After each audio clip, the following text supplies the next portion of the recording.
How excited are we for the NBA Finals? What is happening with the Colangelo burner accounts? Who is the real MVP this season? The only question left is, say it with me, you win? Hey, sports fans, Coach Nick here, and welcome to the B-Ball Breakdown Podcast. Today, I am extremely excited to bring on friend of the breakdown and ESPN and ABC NBA play-by-play veteran, Mark Jones. So, Mark, thanks for coming on the show today. Hey, man, Nick, looking forward to it. It's a great time of the year. We play, 8.5 months of basketball, training camp, preseason, regular season, playoffs to get to the finals where we are now. So this is the fun part. It is. And it's also fun because we have a day in between games. We can kind of relax, maybe even see the family a little bit, right? Yeah, sure. Yeah. This year I get a chance to be a spectator and watch it a little bit. So it's going to be really compelling as always. And, who would have thought that, after all we went through, that we'd end up with the same teams for the fourth consecutive year, which I like, by the way. Yeah. I was trying to think of the other storyline. Okay, let's say it was Boston and Houston, a rematch of 86. Like, I don't know. That could have been interesting, but I guess you're right. Maybe the part 4 might be more compelling in theory. But I don't know if we're going to get as good games. Yeah, you know what? As long as they're competitive, and I really don't have a dog in the fight, but I'd like to see a 6 or 7 game series, even though I think when you look at these two teams, Golden State and Cleveland in particular, I think we're looking at probably a 6-game series. And even that, some people feel maybe wishful thinking because the Warriors are prohibitive historic favorites in this. But, man, after watching what we saw LeBron do in the 3 series leading up to the finals and the Pacers against the Raptors in particular, I had a chance to call 2 of the defining games in that, games 2 and game 3, and the runner in game 3 was phenomenal. And then what he did in game 7 in Boston, you can't put anything by him, man.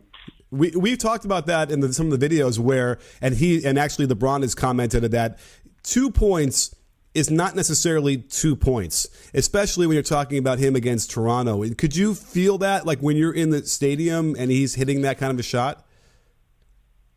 You really do. And even against against the Raptors, I really think he was just in their heads, psychologically so deep that every 2-point field goal felt like an and one or like he slammed it on somebody.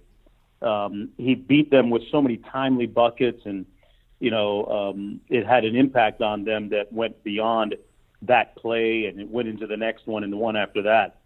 But we're seeing now that it wasn't just the Raptors. It was the Boston Celtics that his gravity, his presence is so large and so heavy that, I kind of felt that in Game 7 in Boston, when he was able to keep it close at halftime, that they were as good as going to win that game.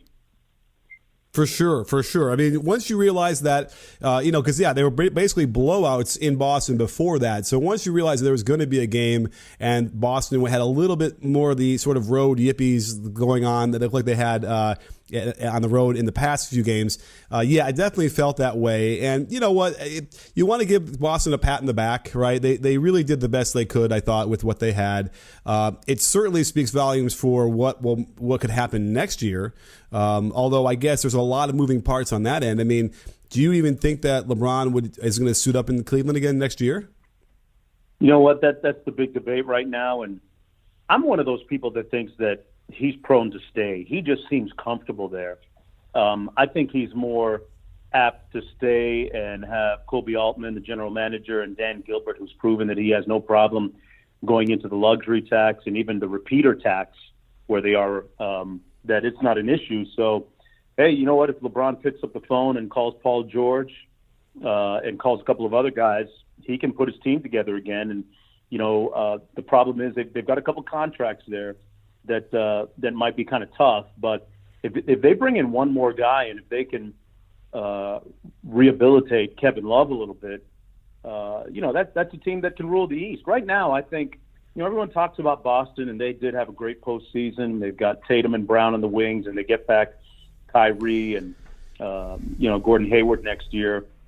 But I still think in the Eastern Conference, it's LeBron, Cleveland, and everybody else. I think there's not even any kind of tier system there, Nick. I think it's just everybody else. And then there's LeBron and Cleveland. And I don't see that reign ending even with Kyrie Irving and even with Gordon Hayward coming back, because if LeBron is still in the East, he's just got a patent on that, man.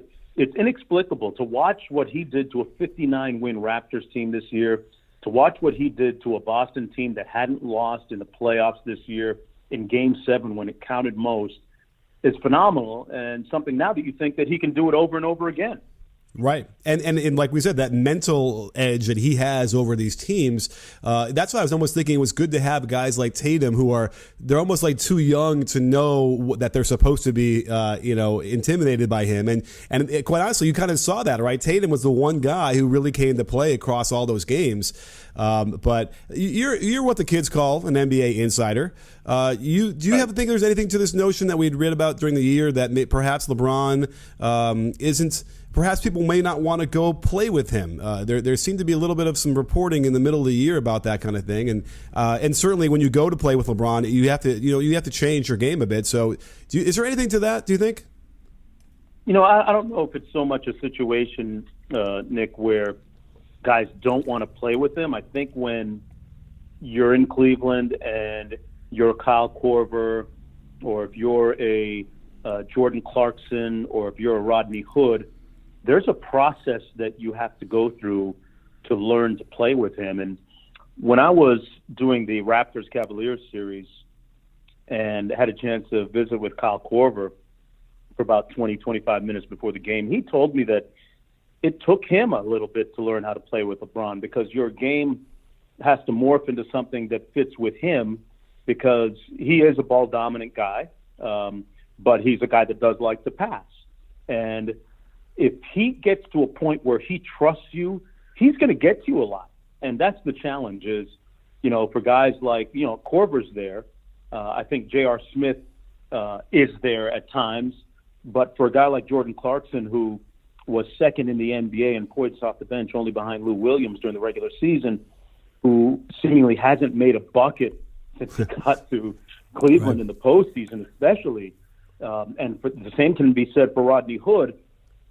It's going to take those guys a little bit. It's going to take them until next year. I don't think that they're going to find that utopian rhythm with LeBron to mesh their games to him until next year. Whereas you look at a guy like Kevin Love, you look at some of the weak side action that Kevin Love and Kyle Korver have been able to work. You see LeBron pass to Kevin Love on those baseline cuts for layups, backdoor cuts, and Kyle Korver coming off those screens around the three-point arc. That's all timing, and LeBron is more than happy to pass it to guys, but you almost have to earn his trust in that sense, I guess is what I'm saying. Sure, and that makes sense, and we've seen that across the board, across the history with Michael Jordan and Kobe and all those guys. You have to be able to earn their trust. It ain't easy. Even guys like Chris Bosh, who come in as, not that he was a potential Hall of Famer, but I don't know, he kind of was on that track in theory, and now he sacrificed for those championships, right? Because I don't think, right? I don't know. What do you think about that? Is that a crazy idea that Chris Bosh was on his way to sort of maybe on that path, and then it's certainly not in that path now? I think so. I think there's a great parallel, Nick, between Chris Bosh when he was here in Miami, where I saw him play pretty much every game. I live down here in South Florida. I'm still a Miami Heat. Consider myself a season ticket holder. Gets to games for my wife and family. I saw them play a lot, and I look at Kevin Love. He was now he's the number 2 option, but he was that third option behind Kyrie, and their tracks are pretty similar, but Love's was different this year because he was the number 2 guy. And Ty Lue told me at the start of the year, he said, Mark, Kevin Love is going to have his best season ever as a Cavalier this year now that he's the number 2 option. And, people forget that Kevin Love was averaging, 20 points and about 9 or 10 rebounds a game into January before Isaiah Thomas came back, and then the chemistry just kind of died, and they had to start all over again. They had to reboot everything, and then they had to reboot everything again at the trade deadline when they traded for, Larry Nance Jr. and Jordan Clarkson and Rodney Hood, and they brought in a bunch of new guys. So, I think Kevin Love, to make a long story short, he's he's got some good things happening there. I don't know with him coming off of concussion protocol how much of a contribution he can make in these finals if he can get right at time. But I'm not going to count anything out. I think that with Golden State and how they choose to play Love, that's gonna dictate a lot in how this series goes. Are you afraid of losing your hair? It's a very real possibility, and in the past, we'd have to shrug and wear our Just Another Sexy Bald Guy t-shirts. But not anymore. 4hims.com is a one-stop shop for hair loss, skincare, and sexual wellness for men. Hims will connect you with real doctors with medical-grade solutions to get the hair growing back on your head. No awkward doctor visits where you have to bend over and cough. No wasting time with a bunch of nervous people in the waiting room. Just open up that browser window, type in forhims.com, and the solution to your problems gets shipped to your door. If you order now, you'll get a trial month of Hims for just $5 today, right now, while supplies last. See website for full details. This would cost hundreds if you went to the doctor or a pharmacy. Go to forhims.com/Coach Nick. That's forhims.com/Coach Nick. Well, I didn't really want to bring you on to talk about the finals or the draft or anything like that. I want to talk to you about, this is sort of in jest, but certainly we need to talk a little bit about Brian Colangelo and the Twitter gate that's going on right now that broke yesterday. If you haven't heard, some interesting investigative reporting going on the ringer.com about how there were some burner accounts that seemed to be awfully coincidental if it wasn't Brian Colangelo behind these things. As we move into the social media atmosphere of NBA, we've never really had this platform before. What do you make of all this, and what do you think the ramifications are going to be? Having read the story and looked at it, as you said, Nick, there is some awfully compelling, albeit circumstantial evidence. My wife has explained that to me. She's an attorney by profession.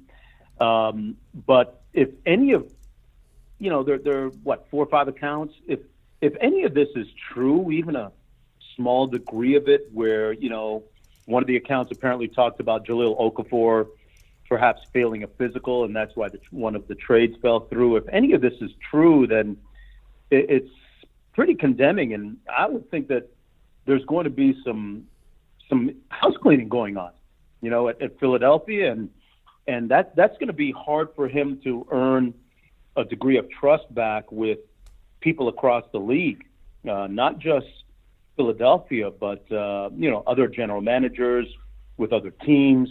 In my dealings with Brian Colangelo, he's always been very straight up. I think he's done a great job with the 76ers this year. But, social media shows us pretty much every day that the landscape and the game changes because of it. And this is another one that, when you think about Colangelo and Kevin Durant, had a burner account as well. It's something that kind of fits into the equation now, the big picture of the NBA, when, especially as a general manager, you're using it to influence. It's not the Russians stealing the election like they did, but it's putting out, it's putting out popular opinion, and it's taking and trying to, mold a consensus. And when you think that some of this information is actually from in-house meeting rooms and conference rooms within a certain organization, then allegedly, if it is, then that's something that Brian's going to have a tough time getting through and getting over. Yeah, I guess my translation to that is he might have a tough time keeping his job. I think the two things that are also part of it are, it's a great way to monitor what's going on and what people are saying, which is another reason why he probably had it. But also, you could probably float ideas out into the public to get the reaction before you actually do a deal. And I suppose that could have been part of it too. Now, the circumstantial evidence you talked about was certainly compelling, which is that as soon as they called about 2 of the accounts, of the 5, all 5 went private within the same time, and that's interesting. They went dark. Yeah, that's not really timing. really interesting. Yeah, and now it's like. Well, by the way, one of them I think is active again. I kind of was able to look at the timeline of one of them, and it's maybe these. They're, now they're trying to make it seem like it's somebody else, but it is interesting. Was he following you too? He was not. I guess I don't do enough Sixers coverage, but.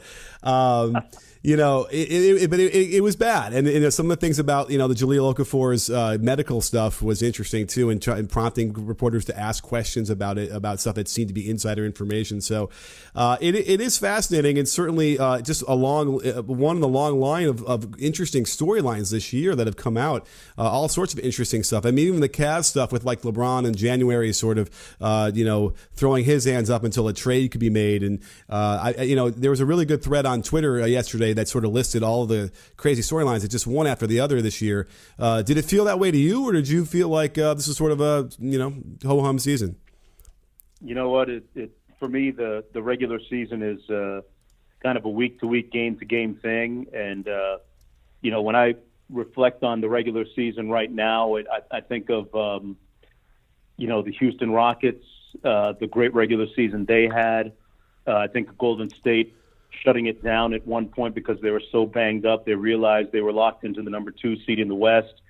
I think about the fantastic season that the Toronto Raptors had, 59 games, and then absurdly, and I think wrongly, firing their coach, Dwayne Casey. I think about the Boston Celtics losing Gordon Hayward in the first game of the regular season in Cleveland, and then turning it around, going in on a 16-game winning streak, finishing up the number 2 seed in the East and making it to the conference finals despite losing Kyrie as well. I think about the Los Angeles Lakers, who I was kind of holding out hope of being able to make it into the playoffs this year, and the whole Lonzo Ball story. There are a lot of good ones out there. I think about the great year that James Harden had, and he'll probably end up winning MVP, even though I know it's a regular season award. I look at the playoffs right now, and I look at what LeBron has done in the playoffs, and if you're telling me that the playoffs really reveal the true character of a player and a team, I really think that we've just suffered from LeBron fatigue, and he is the rightful and truthful MVP, even though he won't get it this year. Yes. Well, yeah. I don't even know what the MVP award is supposed to be, honestly, because I think that's the biggest issue. I would like to get some clarity. Is it the best player in the league? Is it the guy with the most valuable to his team? Is it, do you have a take on that? You know what, Nick? I think by definition, in a literal sense, I take MVP as the most valuable player. Coincidentally, in the case of LeBron, it just happens to be the best player, too. He impacts it at both ends, man. And how many guys can you say that about in the top 3? Who are your top 3? Even if you go LeBron, even if you go Harden, LeBron, Anthony Davis, say, right? For MVP. Of those 3 guys, okay, who's impacting the game at both ends? All right? Both ends. And then I say, okay, put Harden on Cleveland and put LeBron on Houston. What's the drop-off for those respective teams, or increase for those respective teams? Yeah, well, that's tough. Now, I don't really want to give LeBron a whole bunch of props for the defensive end. I'm sorry. Right. Here comes the hater in me. But that said, there were moments when he won, and like he would prove that yes, it's still there. He can do it. It's just not. So then we have to figure out, well, do we judge what we know LeBron can do and will do in a Game 5 elimination game when they have to have it, like versus is he doing it, in the 30th game in March or whatever that is, right? Like, I'll admit, like he'll pick his spots defensively. He does. He's made the argument that he's never won Defensive Player of the Year. Maybe in the past he could have been up for the award, but I don't think this year was a great defensive year for him. But he picks his spot, and he plays a lot of free safety on defense with them by design, according to Ty Lue. If you're leading the league in minutes, you need a breather somewhere. But think about this, Nick. My argument is, you can think of 1 or 2 definitive plays at the defensive end that LeBron has made at one point in the season, right? Sure. Do you think of a play defensively that James Harden made that sealed the game or impacted a game? I mean, even 1 out of 82. That's a great question. I'm not one of these guys that bashes Harden, just because of it at the defensive end. He has proven, analytics show that, he was one of the better ISO post defenders this year. Mm-hmm. But I'm just talking about, like I said, a total player gravity and how you impact the game. It's hard for me to say that LeBron isn't the MVP. Right. Well, and it's also that kind of feeling of when he's bringing the ball down, he grabs the rebound and comes down, and it's like it's going to take every ounce of your defensive ability across the entire team to stop him, right? You better have 2 guys ready to wall him off in the beginning, or he's going to do whatever he wants to do, and that's still there no matter what. And that's what we're going to see in the finals. So that's the real question: is if is he going to have to? He'll have to do that. And listen, my only issue I've ever had with LeBron is sort of the relationship he has with the coach. I feel like that sort of rubs me wrong sometimes. But that said, I generally balance anything I might say about that with like all the raves of the guy's he is a great passer. He'll always make the right play, even at the buzzer, right? He'll make a pass if it's a better shot.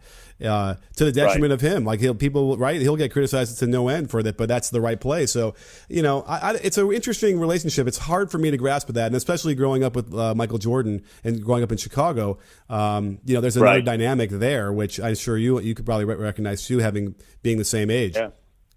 Yeah. I saw Michael's 6 NBA championships, and I covered 5 of those 6, and saw the way that he operated. I think that. Michael had a better relationship with his coach, Phil, than I think LeBron does. But, coaching LeBron is, I understand what you say. It's a little more nuanced than it is coaching maybe any other superstar in this game. But go on. That's kind of the way he is. I mean, I wasn't crazy about the way that he at times openly questioned David Blatt. But you know what? That goes on a lot in our league, man. And I tell you what, I always say there's you can't fool dogs or NBA players. They smell blood. If you're not right, if you're phony, or you don't have what it takes, they are at you, man. Yeah. They are. Yeah. Well, do you think that there was any connection between Tyronn Lue's illness and having to try and coach LeBron? Yeah, I mean, I think maybe it was just. I think overall it was just the wear and tear of the season. But it's a lot of heavy lifting when you deal with LeBron James as a member of the Cavaliers. It just is, and it's both a great thing and it can be a little bit of a burden as well. But you know what? If you're Coach Ty Lue right now, and if you're Larry Drew, the assistant coach, and if you're all the way down to Vitaly Potapenko on the bench, development coach, if you're the coaching staff, you're going to an NBA Finals for the 4th straight year. You'll live with the imperfections, right? Absolutely, the trade-off is more than worth it, and certainly having you on the show, there's no burden there. It's only greatness when you're coming on to talk about this stuff. And I just can't thank you enough for coming on and breaking it down for us, Mark. It was great. Appreciate it, man. And one last thing about LeBron. I'm watching some of the stuff on the monitor, and one thing is he is a great teammate. He is a great teammate, and you never hear guys inside. I had a conversation with Jose Calderon about LeBron, and he was telling me how he's never seen a player work harder, and he's never had as good a teammate as LeBron. He talked about how when they were in California earlier this year on a road trip right around the New Year's, they were out in Sacramento and doing the West Coast swing, and he said LeBron got all the guys on a bus and took them to a winery out there in California, and they did a wine tasting tour for the whole day, and it ended up a bunch of grown men, 15 grown men on an NBA team acting like a bunch of college frat guys. It was a great time, and I thought you were going to say they were all wearing berets and turtlenecks. Yeah, that too. Yeah, they might. Hey, he bought them all suits, right? Yeah, he bought them Tom Brown suits for playoffs. I haven't heard many guys complain about him being a bad teammate, and I think ultimately that goes a long way when you talk about him. Absolutely. Well, again, Mark, thank you for coming on the show. I really appreciate it. We'll have to check in with you again, as always, because you are a friend of the Breakdown and always love talking to you. So let's definitely keep this up, and we'll keep going. And don't forget, sports fans, at B-Ball Breakdown, we're not a channel, we're a conversation. You in? Are you in, Mark? Sure am. I listen to Breakdown all the time, man. Keep up the great work, man.